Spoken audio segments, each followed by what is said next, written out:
seguir ministrando sobre esse tema. A gente vai tentar fechar hoje à noite sobre esse tema de amai-vos uns aos outros. Foi a mensagem da semana passada, muito desafiadora, explicando que o amor de Deus não é um sentimento, o amor de Deus é um comportamento que você encontra nele. Deus não tem amor, ele é amor. E o amor de Deus fala de fazer o bem às pessoas, porque o bem é uma expressão do amor de Deus. A gente deu o exemplo do samaritano que socorreu o judeu mesmo sendo inimigo. Falamos também que por amor a gente faz coisas que não gosta em nome de pessoas que a gente ama. Isso é amor. Eu não gosto de fazer isso, mas porque eu amo eu vou fazer. São coisas assim que às vezes na nossa mente lógica não se encaixam, né? Se eu não estou fazendo porque eu gosto, então não está sendo feito com amor. Às vezes a gente pensa dessa forma. E não é isso. O amor envolve não o que eu gosto, mas a intenção com a qual eu estou fazendo. E a gente faz muita coisa que não gosta em nome de pessoas que a gente ama. Eu dei o exemplo do velório, dei o exemplo do hospital, que são lugares que eu não gosto de ir, mas eu vou. E vou por quê? Porque as pessoas que eu amo estão envolvidas naquela circunstância. Então a gente encara o que não gosta por amor daquilo que a gente ama. Imagine você, eu estava ouvindo um testemunho de uma mãe que precisou ir no presídio visitar o filho. E a visita ao presídio, ela, para o homem, já é humilhante, porque tem que ficar despido, tem que mostrar as partes íntimas, e para a mulher, muito pior. Então ela disse, eu jamais imaginei entrar no lugar daquele, e eu jamais iria ali por vontade própria, mas se existia uma pessoa que estava ali dentro que eu amo, então por amor a essa pessoa eu encarei coisas que eu não gosto. Então o amor tem essa característica divina. A gente vai falar algumas coisas aqui que a Bíblia fala sobre uns aos outros, né? Eu quero que você abra sua Bíblia em Gálatas capítulo 6. Gálatas capítulo 6. Nós vamos ler o versículo de número 2.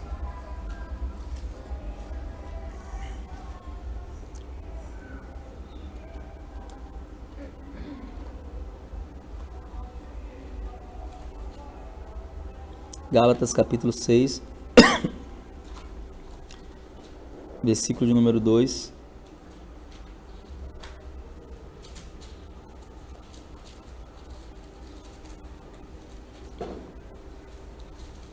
Eu quero ler a partir do 1, porque o contexto se enquadra naquilo que o primeiro versículo diz.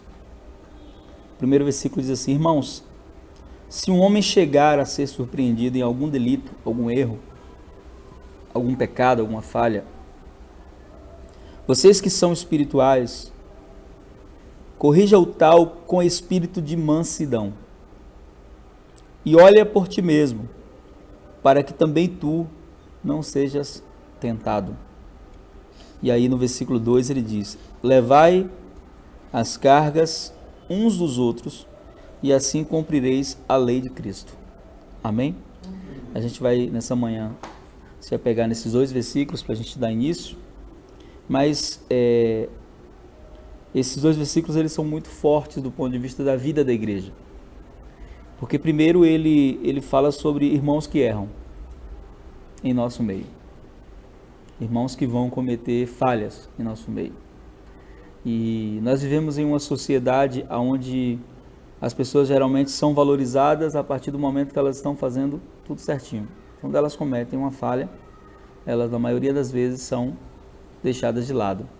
E na igreja dos nossos dias, na igreja que a gente tem visto, isso tem se tornado muito comum. Não é uma coisa de agora, é uma coisa acho que de muitos anos na igreja, que é mais ou menos assim: o irmão ele está bem com Deus, ele está frequentando o culto, ele está fazendo tudo certinho, ele é valorizado. De repente aquele irmão na sua caminhada com Cristo comete um acidente de percurso, ele peca por algum motivo, aqueles pecados que a gente considera mais grosseiros que os pecados que a gente comete todo dia, porque todos os dias a gente comete pecado. João fala isso, né? Que a gente tem que buscar a santidade, a santificação. Filhinhos, não pequeis, mas se pecardes, temos advogado no céu, porque estamos ainda em um corpo de carne. Mas tem alguns pecados que a gente às vezes julga como com um efeito moral mais devastador, como o adultério, um roubo, uma coisa que de certa forma causa um impacto maior aos nossos padrões morais. E aí quando isso acontece, muitas vezes esse irmão ele é abandonado, ele é deixado de lado. Em um tempo passado, e algumas igrejas ainda praticam isso, havia até exclusão da igreja. Imagine você, a igreja de Cristo excluindo pessoas. É um fato interessante isso, porque Jesus nunca excluiu ninguém, né? Jesus caminhou 3 anos com um homem que roubava ele. Judas era o tesoureiro. E é interessante que Jesus nunca tomou a bolsa da tesouraria. Não sei por que ele não fez isso, não tenho ideia, né? Mas Jesus nunca excluiu, né? Poderia tomar e dizer assim, olha, você não serve porque você é um ladrão e você suma daqui, vá-se embora, né? Desapareça. Mas Jesus insistiu até o fim com ele, né? Uma postura de amor, uma postura de discipulado, de ensinamento, levando ele talvez a ver em Jesus algo que gerava dele questionamentos, assim, poxa, ele sabia que Jesus sabia, né, o que eu faço, por que ele não faz nada? Mas Jesus já estava fazendo, ele estava fazendo o papel dele, ensinando, instruindo, só que nós não somos responsáveis por mudar a vida de ninguém. Isso é algo que a gente precisa ter para pacificar a nossa alma, né? Nós não somos responsáveis por mudar a vida do outro. A única vida que nós podemos alterar é a nossa, de ninguém mais. E eu me lembro que no início do meu ministério eu tinha muita crise com isso, porque eu achava que quando alguém não mudasse, que estava andando comigo, a culpa era minha, como pastor, porque eu tinha que fazer alguma coisa, é porque eu não orei mais, é porque eu não fiz mais. E aí, então, eu me lembro que um dia Deus pacificou meu coração com a história de Caim. Quando Caim vai matar Abel, antes de Caim cometer o crime, Deus vai até ele conversar. E diz assim, Caim, o seu mal está diante de você, cabe a você dominá-lo. Deus não diz assim, cabe a mim interrompê-lo. Deus, cabe a você dominá-lo. Então, cuidado, não faça, né? Mas aí ele faz. E é interessante que Deus não fica em crise por isso, né? Então Deus poderia avisar Abel, por exemplo, Abel não vá para o campo, é uma armadilha. Mas Deus deixou as coisas acontecerem, Abel foi uma vítima da maldade do seu irmão, mas Deus não o impediu, Deus o aconselhou. Às vezes a gente fica com esse sentimento de culpa, né? Porque tentou ajudar alguém e aquela pessoa não progrediu ou não correspondeu às expectativas que a gente tinha de mudança e melhora. Então nós dizemos assim, poxa, eu poderia ter orado mais. Isso acontece muito no ambiente da família, né? Puxa, será que se eu tivesse orado mais, Deus não teria feito? Será que se eu tivesse... E tem coisas que a gente tem que fazer, né? Eu acredito que a gente só deve sentir a responsabilidade quando nós não fazemos o óbvio, a nossa parte. Mas se nós fazemos, nós precisamos entender que tem algumas coisas que não serão alteradas, por mais que a gente faça. Depende do outro. E Jesus caminhou com Judas dentro dessa perspectiva. Mas aqui o texto que nós acabamos de ler, ele fala de irmãos que em nosso meio, eles cometem erros. Eles estão em nosso meio, e aí é interessante porque Paulo usa a expressão ser surpreendido em algum delito, né? Ou seja, alguém que cometeu um vacilo espiritual, alguém que, porque negligenciou as disciplinas espirituais, ele acabou cometendo um delito, né? Quais são as disciplinas espirituais? Oração, jejum, leitura da palavra, o congregar, a vida comunitária da igreja. Alguém que negligencia isso, obviamente, mais cedo ou mais tarde, vai ser surpreendido, como Sansão. Sansão começou a brincar, né? Se você me amarrar assim, aí eu não consigo. E aí o povo vinha e ele quebrava a corda. Só que chegou uma hora que ele foi surpreendido pela sua negligência, e quando ele procurou forças, não tinha mais. Então geralmente é assim, às vezes a gente é surpreendido porque ele negligencia as disciplinas espirituais. Se alguém foi surpreendido, E aí é interessante porque Paulo ele chama a atenção daqueles que são espirituais. Ele não cobra dos carnais ou daqueles que não têm um compromisso espiritual. Se vocês que são espirituais, vocês devem ir a essa pessoa com espírito de mansidão. Interessante isso, né? Não é para agredir, não é para ofender, não é para piorar o estado da pessoa, porque o pecado em si já gera uma vergonha. Então ele fala assim, olha, vão com mansidão, vão devagar, pega leve, não pega pesado, não vai adiantar você dizer para a pessoa que ela fez isso, por aquilo, vai com mansidão. E aí o motivo que ele nos orienta a ir com mansidão conversar é que nós podemos cometer os mesmos erros. Ele diz assim, olha para você, não se sinta superior a ponto de dizer, não, eu nunca vou fazer isso. Porque dependendo da circunstância espiritual que nós nos encontramos, nós somos vulneráveis a algumas fraquezas que estão na nossa carne, conforme está escrito em Gálatas, capítulo 5, do versículo 16 em diante, Paulo vai falando das obras da carne. Então nós somos feitos de carne, Jesus falou, a carne é fraca, o espírito está pronto, mas a carne ela é fraca. Ele não diz a carne está fraca. Ele diz que a fraqueza é uma condição da carne, ela é fraca. O espírito pode estar forte como for, mas a carne sempre será fraca e a fraqueza da carne às vezes nos trai. Então ele está dizendo, olha por você mesmo, não se sinta super espiritual, não se sinta infalível, não se sinta alguém que nunca vai cometer um erro. Olha por você mesmo, para que também você não seja tentado. E é interessante aqui que Paulo coloca uma tentação que surge a partir da queda do outro. Isso é muito interessante. Ele está dizendo que a queda do meu irmão pode me tentar. Me tentar o quê? A deixar o meu coração se encher de orgulho, achando que eu tenho que virar as costas, que eu tenho que abandonar. E há um provérbio que as pessoas usam há muitos anos, de que a igreja é o único exército que deixa os soldados feridos para trás. Esse é um pensamento que se estabeleceu devido a tantos homens que foram bênção no seio da igreja e cometeram um delito e então foram rejeitados. Claro que existe uma diferença entre aqueles que fracassam em uma determinada situação ou falham em uma determinada situação e aqueles que verdadeiramente vivem uma vida dupla. A esses, a Bíblia manda a gente ter outro comportamento, né? Em Coríntios, Paulo vai falar sobre isso. Ele vai dizer assim, se alguém, quero ler esse texto, né? 2 aos Coríntios,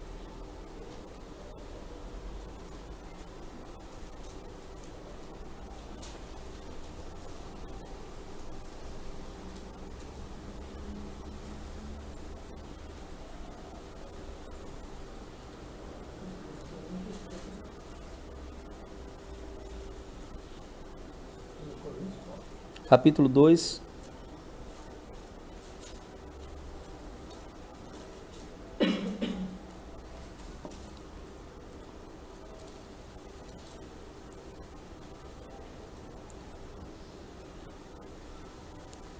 ele vai falar um pouquinho sobre isso. Voltando a essa questão do perdão ao irmão que caiu, ele fala assim, versículo 10. E a quem perdoardes alguma coisa, também eu, pois o que eu também perdoei, se é que alguma coisa tenho perdoado, por causa de vós o fiz na presença de Cristo. Aí ele fala, para que Satanás não leve vantagem sobre nós, porque não ignoramos as suas maquinações. Amém? Aquela situação que nós falamos agora há pouco. Quando é que eu sou tentado na situação onde meu irmão cai? Quando o orgulho pode vir no meu coração,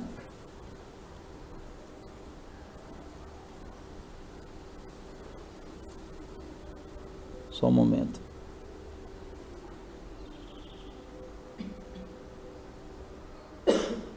Abra aí já 1 Coríntios capítulo 5.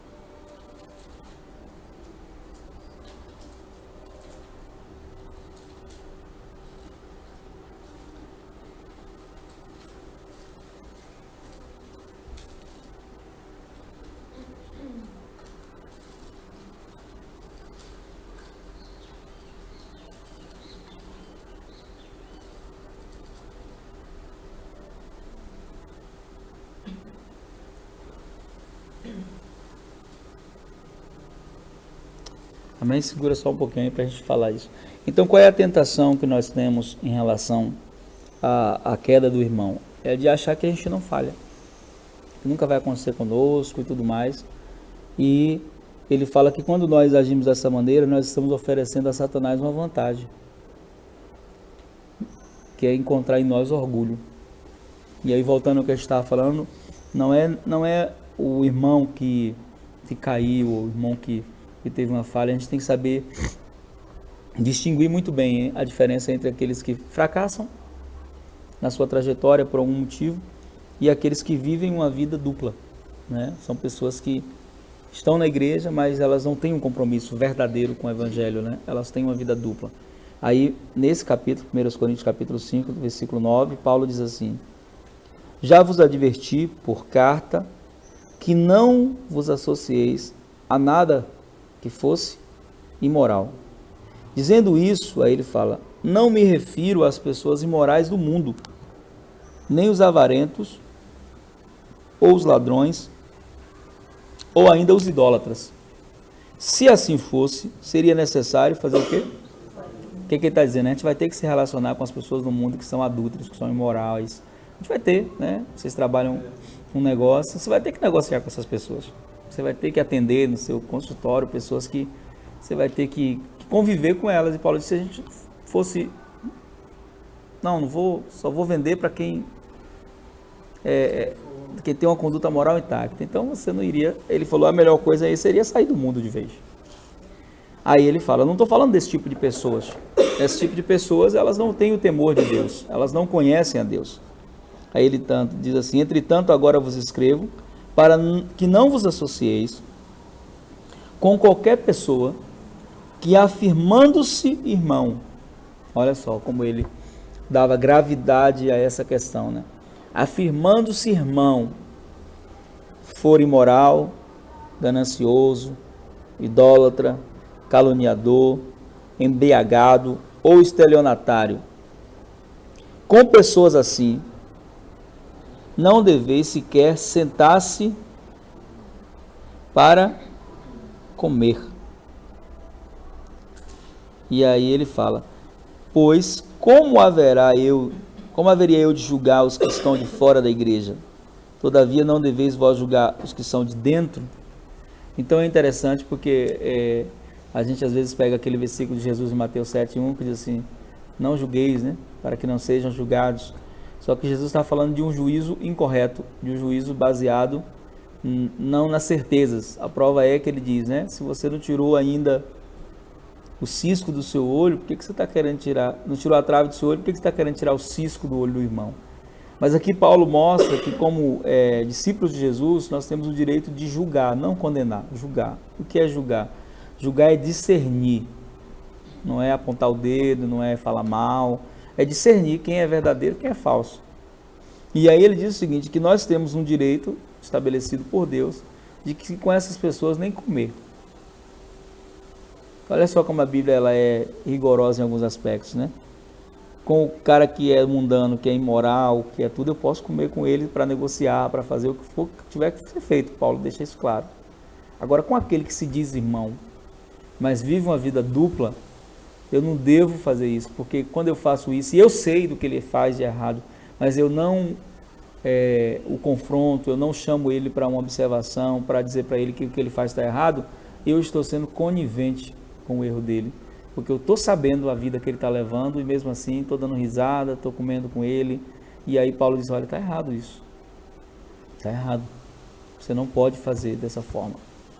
E aí quando nós começamos a entender isso, nós vamos voltar lá para Gálatas, e a gente vai ver o seguinte, que ele está falando de um irmão que foi surpreendido em um delito, em uma falha, e esse irmão que foi surpreendido em um delito, em uma falha, que caiu, que cometeu um erro, não é alguém que vive uma vida dupla, é alguém que teve um acidente no percurso, na sua vida com Deus, e agora precisa da nossa ajuda. E o que é que nós devemos fazer como discípulos de Jesus? Qual deve ser a nossa postura? E aí ele fala: olha, vocês precisam ir até essa pessoa com mansidão. Olha para você mesmo, não ache que você nunca vai cometer o mesmo erro. Haja como se você estivesse socorrendo alguém, porque amanhã você pode precisar de socorro. E aí é onde ele entra no versículo que a gente quer destacar, que é o versículo 2. Ele diz: levai as cargas uns dos outros. Amém? Levai as cargas uns dos outros. E assim então cumprireis a lei de Cristo. A grande pergunta é: que lei é essa? Aquela lei que nós falamos semana passada, quando Jesus diz assim: um novo mandamento vos dou, que vocês possam amar uns aos outros como eu vos amei. É João capítulo 13, versículo de número 34 e 35. João 13, 34 e 35. Ele diz, que vocês possam amar as pessoas como eu vos amei. É muito mais forte do que como a ti mesmo. Porque quando eu falo amar uns aos outros como a você mesmo, eu estou dizendo que você tem que ter primeiro amor próprio, para depois você amar as pessoas. Então, quando ele diz levai as cargas uns dos outros, ele está dizendo que eu devo facilitar o caminhar do meu irmão. Essa é uma das coisas que nós devemos fazer uns aos outros, levar a carga. O irmão está cansado? Então vamos fazer isso. Tem um testemunho que eu gosto muito de um pastor que ele vai a Israel todos os anos. E ele vai na caravana e eles têm o grande desafio de subir o Monte Sinai. E muita gente que vai na caravana está sedentário, é de idade, então é uma subida muito desafiadora. E tem pessoas que não conseguem, que o sonho é subir, né? Eu quero ir porque eu quero subir o Sinai. Mas eles não conseguem medir, né, o desafio, acham que é fácil. Então eles vão empolgados para subir, mas quando chegam no meio do trajeto eles desistem. Porque é muito cansativo. E aí esse pastor, ele faz o seguinte, ele já subiu o Sinai várias vezes. Então ele, quando vai nas caravanas, ele praticamente é o último a chegar ao topo, porque ele vem motivando quem desistiu. Então ele pega a pessoa, levanta, bota a cabeça dele assim nas costas e diz, você vai. E ele sobe, deixa a pessoa já pertinho, assim, uns 20 metros, 10 metros, ele volta de novo, lá para onde estão os outros. E ele sobe mais de 15 pessoas. Todo mundo que vai na caravana dele tem que subir. Aí ele é o último a subir. Quando ele sobe o sermão... Não, um senhor de 50 e... Marcelo deve ter hoje uns 50 anos. Deve ter uns 50 anos. Mas ele, né, tem uma vida ativa, né, fisicamente e tal. Mas eu acho que o maior combustível dele é o amor. Não é nem a questão física, é o amor ali, porque ele é um dos organizadores da caravana e ele não precisava fazer isso. É algo que ele não precisava fazer, mas ele faz por amor. Então, quando eu ouvi a primeira vez uma pessoa que foi à caravana e que desistiu, né, de subir no meio, que disse que ele fez isso, aí eu já sabia que ele tinha um caráter de servo muito grande, mas isso cresceu minha admiração no coração pela pessoa dele. Porque, como a própria pessoa que foi ajudada disse, ele não precisava fazer isso. Mas ele fez. Por quê? Porque para aquelas pessoas era importante chegar lá em cima. Então, quando a Bíblia diz para a gente levar as cargas uns dos outros, ela está falando isso. Às vezes eu já estou bem adiantado na vida espiritual, às vezes eu já estou vivendo uma vida espiritual bem sucedida, financeiramente, na família, no casamento, coisa e tal. Mas vai ter pessoas no nosso meio que precisam desse empurrão, né? A gente pegar elas e dizer assim, vamos, você consegue, vamos. E um dos melhores momentos para nós fazermos isso é quando alguém fracassa. Porque a exigência espiritual, às vezes, que é colocada sobre os ombros das pessoas é muito grande, né? Não é nenhuma exigência que Jesus colocou, porque ele disse, o meu jugo é suave e o meu fardo é leve. Mas, às vezes, é o peso que a religião coloca sobre os ombros da pessoa.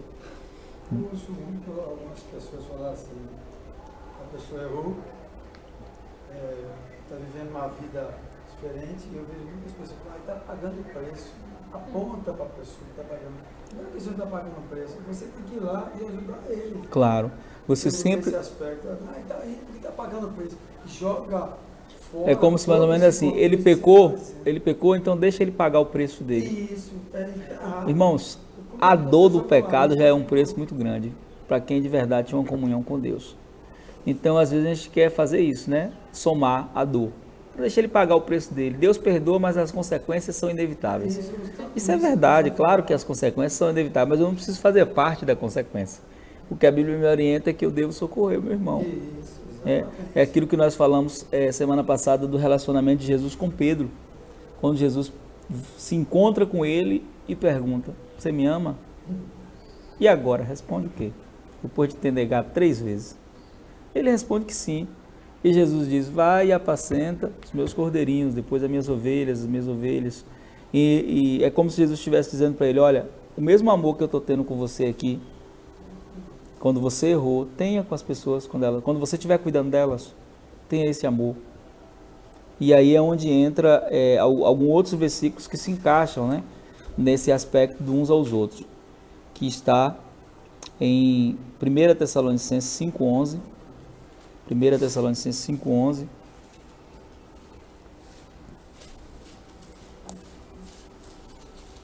Vai falar de mais algumas coisas que a gente pode fazer uns aos outros.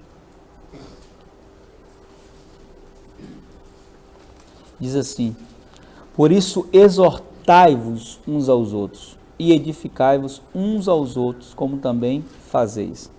Aqui nessa parte, o convite da Escritura é que a gente deve exortar. Exortar é o mesmo que chamar a atenção ou alertar a pessoa. Não é somente dar uma bronca, porque às vezes a gente sabe dar bronca, mas a exortação e dar bronca são 2 coisas diferentes. Eu sempre digo que é a diferença entre o confronto e a afronta. No confronto eu pego o teu erro e te ofendo, te menosprezo, digo: você nunca vai fazer diferente, você sempre faz assim, você é isso, então eu pego o seu erro e te ofendo. Isso é afronta. No confronto eu mostro o seu erro e as possibilidades que você tem de melhora, dizendo para você: eu estou fazendo isso porque eu quero ver você crescer, eu quero ver você melhorar. Isso é confronto. Você é talentoso, você pode ser melhor do que isso, você não é isso que você está vivendo. Isso é confronto. Agora, afronta é quando eu digo: você nunca vai crescer, não está vendo que desse jeito você nunca vai para lugar nenhum. Então a gente acha que está exortando e na verdade está colocando a pessoa mais baixo do que ela já se sente. E aí quando a Bíblia diz que a gente tem que exortar, a exortação serve justamente para evitar a queda, que é o que a gente leu primeiro. Se eu exorto meu irmão, o que é exortar? Eu vejo que meu irmão está tomando uma linha de desvio, né? A gente usa muito essa palavra, desviado. Fulano está desviado, mas o desvio ele começa dentro da congregação, quando nós começamos a negligenciar algumas coisas importantes da fé. Eu me lembro de um pastor amigo meu que ele ficava observando as pessoas no momento da adoração. Então, quando os ministros de louvor ficavam fazendo louvor, ele ficava olhando para as pessoas assim, né? Adorava e ficava olhando para as pessoas. Aí um dia eu perguntei para ele, falei: Marcos, por que você faz isso? Você fica aí, parece que você está... E às vezes é engraçado porque ele é carioca, ele chegava assim, perto dos irmãos, ficava olhando assim para o irmão. Aí eu disse assim: Marcos, parece que você está examinando a pessoa, por que você faz isso? Ele disse: não, é porque eu sei quando eles estão bem pela forma como eles adoram. E aí eu fico observando, porque se não tiver no mesmo nível que estava, tem alguma coisa que está interferindo na adoração. E quando tem algo interferindo na adoração, a gente tem que corrigir logo. E aí ele chamava essa pessoa: o que você tem? Que você hoje não estava como todos os domingos, está acontecendo alguma coisa, está tudo bem em casa. Era na verdade uma observação não para crítica, mas para evitar um mal futuro. Então ele dizia: está tudo bem, você hoje ficou meio assim na adoração, eu sei que você não é assim, coisa e tal. Então ele ficava observando isso por meio da adoração. E a exortação serve justamente para corrigir esses desvios, né, que começam pequenos. Você começa a negligenciar. Eu me lembro que eu pastorei uma igreja e eu sou muito chato com esse negócio assim de quando eu começo a conhecer as pessoas, eu pergunto: por que não veio para o culto? Por que não veio? Por que não veio? Aí eu me lembro que um dia uma irmã disse para mim assim: pastor, posso fazer uma pergunta para o senhor? Posso falar uma coisa para o senhor? Eu falei: pode. Eu não gosto quando você fica perguntando por que eu não vim para o culto, não. Aí eu disse para ela assim: minha irmã, a gente só sente falta do que é importante.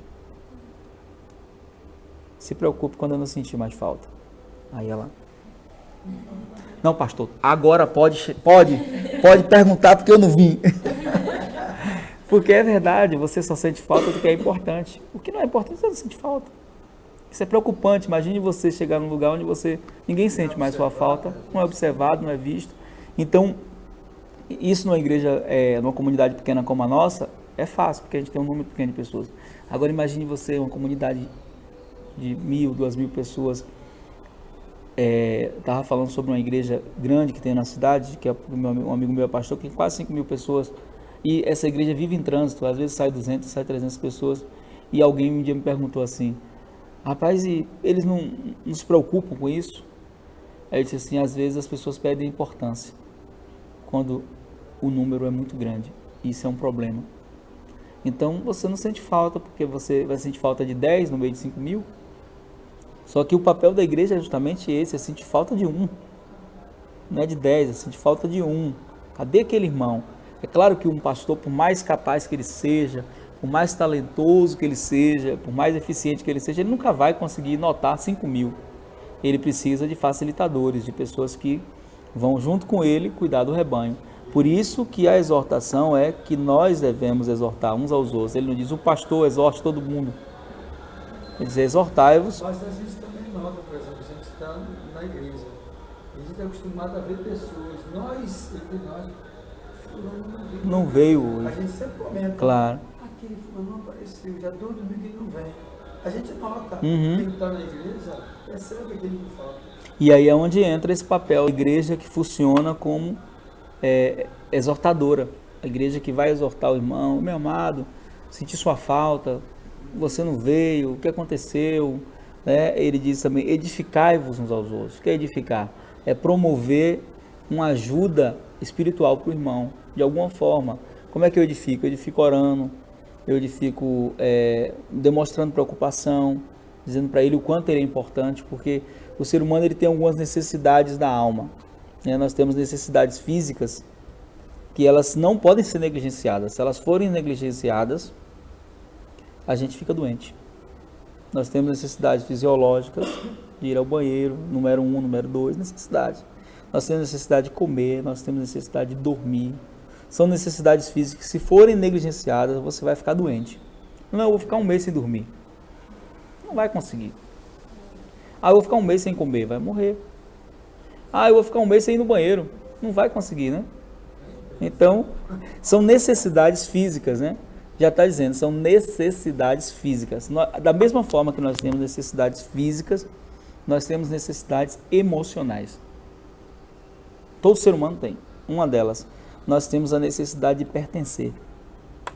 Nós fomos criados para pertencer a um grupo, a algo. Quem disse isso? Deus. Quando ele disse assim, não é bom que o homem esteja só. Deus estabeleceu isso, essa necessidade em nós, de estar juntos, né, de andar, por mais que a pessoa, eu não gosto muito de, eu brinco com um pastor, né, que estava conversando com ele, rapaz, ele falou uma coisa assim, que acho que ele nem pensou para falar, né, ele disse assim, rapaz, eu não gosto de lugar assim que tem muita gente, assim, como é que você é pastor? Se você não gosta de lugar que tem muita gente. Ele disse, pois eu não gosto de lugar que tem pouca gente, quando tem mais gente, mais é que eu gosto mesmo. Então, ele não entendeu muito, assim, às vezes, o que ele falou, talvez nem por maldade nem nada, mas às vezes a nossa alma, ela, por ter passado por experiências ruins, a gente quer negligenciar as necessidades da alma. E não pode, porque é uma necessidade. Nós temos uma necessidade de pertencer a um grupo, pertencer a um local onde as pessoas, elas afirmem a importância que nós temos.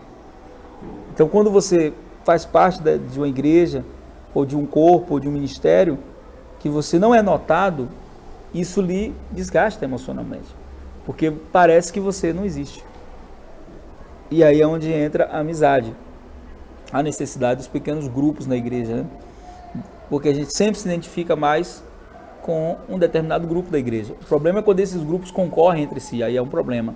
Mas a questão de ter pequenos grupos não é problema. Essa igreja tem muito grupinho, o problema não é ter grupinhos, o problema é esses grupinhos se fecharem, impedindo acesso das pessoas, ou ficar conflitando um com o outro, mas esses grupos sempre existem. É claro que Virgínia se identifica muito mais com as minhas filhas do que comigo, com Rose. A identificação é outra, os valores são os mesmos, a idade, né?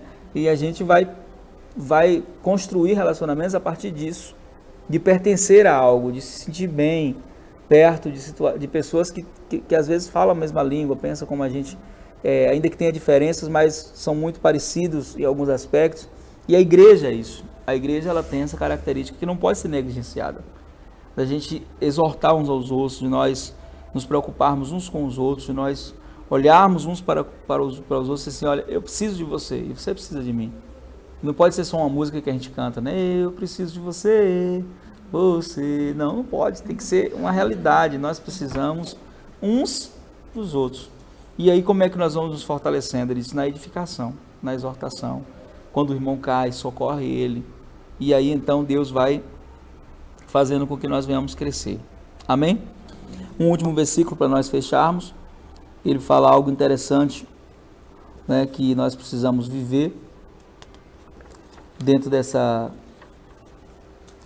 verdade, né, de estarmos vivendo essa unidade uns com os outros.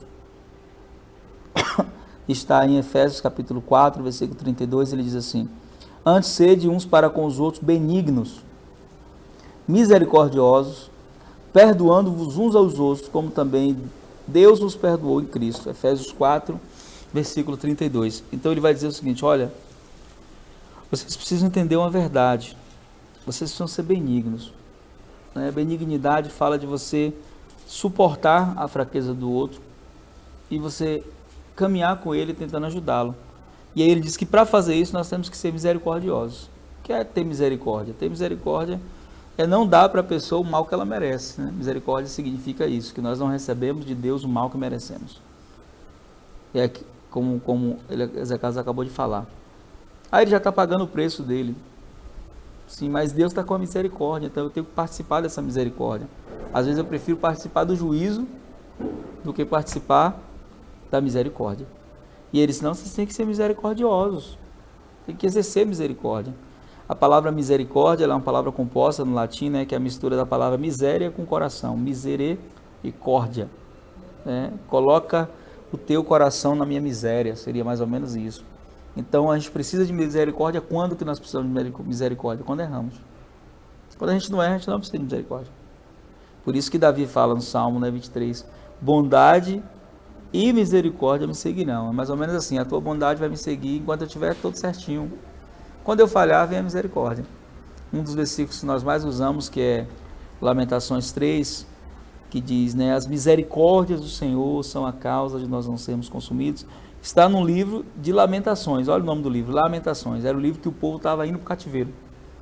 E eles entendiam que se não fosse a misericórdia do Senhor, eles já teriam morrido há muito tempo. Então o que é ser misericordioso com o irmão? Olha, ele errou, ele merecia ser punido, sim. Ele merecia até mais do que ele está vivendo. Mas eu não sou a pessoa em exercício para fazer isso. Eu sou alguém chamado para exercer misericórdia. E aí ele fala, quando eu consigo fazer isso, aí a gente vai se perdoar.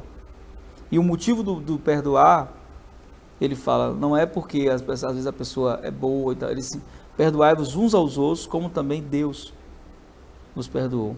E é interessante, como também, essa condição aqui, né? Por que Deus me perdoou? Ah, Deus me perdoou porque eu me arrependi. Não, antes de você se arrepender, Ele já tinha lhe perdoado lá em Jesus. Então a iniciativa do perdão foi divina. O arrependimento é só uma resposta a esse perdão divino. E até esse arrependimento é provocado pelo Espírito Santo. Se o Espírito Santo não te convencer, sua natureza ruim não deixa você se arrepender mesmo. Isso é a graça. A graça de Deus é que nós não temos capacidade humana de nos arrepender. A gente é ruim de natureza. Mas o Espírito pode nos convencer. Aí a graça opera em nós e nós então conseguimos viver esse arrependimento que devemos usar com outros. A maior expressão da graça que recebemos não é vista no nosso relacionamento com Deus. A maior expressão da graça que recebemos é vista no nosso relacionamento uns com os outros. É usar com a pessoa o mesmo favor que Deus usou comigo. É a parábola do credor incompassivo, né? Do homem que foi perdoado uma fortuna, mas encontrou alguém que lhe devia centavos e queria cobrar. Então é alguém que não entendeu a graça de Deus, é alguém que não recebeu, entendeu não, porque a gente não tem nem como entender, é alguém que não valorizou a graça recebida. E aí é onde nós entramos com essa necessidade de viver em comunidade, não baseado nos princípios da natureza humana, porque a natureza humana trai, desaponta, entristece, né? E um relacionamento de verdade só existe quando ele já passou por várias etapas de perdão. O ferro se afia com ferro, diz lá em Provérbios. Então, um relacionamento duradouro é aquele que já houve necessidade de perdão ali, houve necessidade de cura ali. Então é a prova de que, de fato, houve um amadurecimento no relacionamento, né? O casamento é isso. A gente que está casado há muito tempo, a gente sabe disso, que é um desafio. Mas a realidade de hoje dependeu de muitas escolhas pequenas, né? De perdão, de tolerância, de amor, de que não é um sentimento, né? É o tratar bem, é o considerar, é o respeitar, é o participar da dor do outro na hora da enfermidade, na hora da dificuldade. Então isso vai construindo um relacionamento duradouro. Na vida da igreja não é diferente. A gente vai enfrentar as adversidades dos relacionamentos. Existe adversidade, as pessoas falham, elas erram, elas não são tudo que a gente pensou que elas são. E errados somos nós quando criamos uma expectativa ilusória, que Deus não nos manda criar. E aí é onde nós entramos com a graça, com o favor, com a misericórdia, com o perdão. Dizer assim, olha irmão, você errou, mas você é meu irmão, continua sendo meu irmão. Talvez por essa perspectiva, a visão do projeto eterno de Deus, Romanos 8:29, é uma família. E uma família de muitos filhos semelhantes a Jesus. Uma das coisas que eu mais achava absurdo, né, na minha época de infância, isso mudou hoje nos nossos dias, não mudou nem por uma questão de honra, mudou por uma questão mesmo de avanço, mudança de valores. Era quando, por exemplo, uma menina errava e o pai botava ela para fora de casa. Eu nunca concordei com isso, né? Eu achava que esse era um erro em cima de outro erro.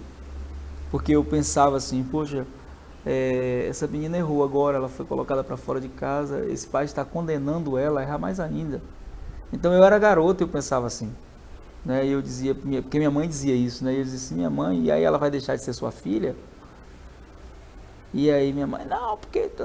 Então os valores morais tentando ser impostos pela pressão e não pelo amor. Não que a gente está dando respaldo para o erro, mas não adianta tentar consertar um erro com outro erro. É um erro o irmão cair, mas é um erro apontar o dedo também. É um erro também dizer para ele, ó, você caiu. É um erro o irmão falhar, é um erro. Mas é um erro virar as costas. Então, às vezes nós, em nome da religião, nós excluímos pessoas. E Jesus não fez isso, ele socorreu pessoas. Eu gosto muito da parte onde Jesus se depara com a mulher que foi levada até ele para ser apedrejada. E ele faz uma pergunta para ela, muito interessante. Ele pergunta, onde estão os seus acusadores? E eles foram embora. Eles não te condenaram? Não, nem eu te condeno. Só que tem algo que você precisa fazer. Vá. Ele não condena, mas ele também não aprova o erro. Ele disse, vá e não peques mais. Mas aquele incentivo e aquela motivação marcaram aquela mulher para sempre. Porque ela ia morrer. E muito possivelmente injustiçada, né? Porque se ela estava cometendo adultério, o outro cara tinha que estar ali também, né? Como é que está cometendo adultério? Só está ela ali. Está cometendo adultério com o quê? Com poste? Acharam onde? Então, cadê o homem desse negócio? Então, a injustiça, né, que existia com a mulher naquela época e tudo mais, né? E ela estava sendo condenada, mas Jesus disse, eu não condeno você. Mas também não aprovo o que você faz. Então, vá e não peques mais. É claro que ele não está falando que ela nunca mais iria cometer um pecado. Ele está dizendo, esse tipo de pecado que você fez agora, não cometa mais ele. E aí é onde a gente vê que o coração de Jesus nos convida a ser tão tolerante quanto ele, tão amável quanto ele, para que nós possamos resgatar pessoas. Amém? Que nós possamos viver essa realidade quanto comunidade e que isso possa se enraizar em nosso meio, porque a gente vai ter que enfrentar isso. Um dia desses, alguém em nosso meio vai cometer alguma falha, e aí nós precisamos mostrar para ele a face do amor de Deus, né? Porque já existe um diabo que não precisa de ajuda. Ele sabe ser diabo, ele sabe acusar, ele sabe condenar, ele sabe roubar, matar e destruir. Então é melhor nós fazermos o papel divino. Vamos orar? Pai, nós queremos te bendizer nessa manhã, te agradecer pela oportunidade que o Senhor nos dá de podermos aprender contigo a como nos comportarmos como igreja. Nós não queremos viver a religião e ser apenas religiosos, nós queremos viver a tua palavra e expressar por meio dela aquilo que o Senhor mesmo deseja que nós venhamos fazer. Colocamos em tuas mãos as nossas vidas, que possamos ser instrumentos de cura para as pessoas à nossa volta, aqueles que estão perto de nós, que possamos ser instrumentos de cura para que aqueles que em nosso meio tiverem alguma falha possam ser socorridos em tempo oportuno, e que o teu Espírito Santo possa nos conceder essa graça de podermos ser usados por ti para poder abençoar pessoas em nome de Jesus. Amém.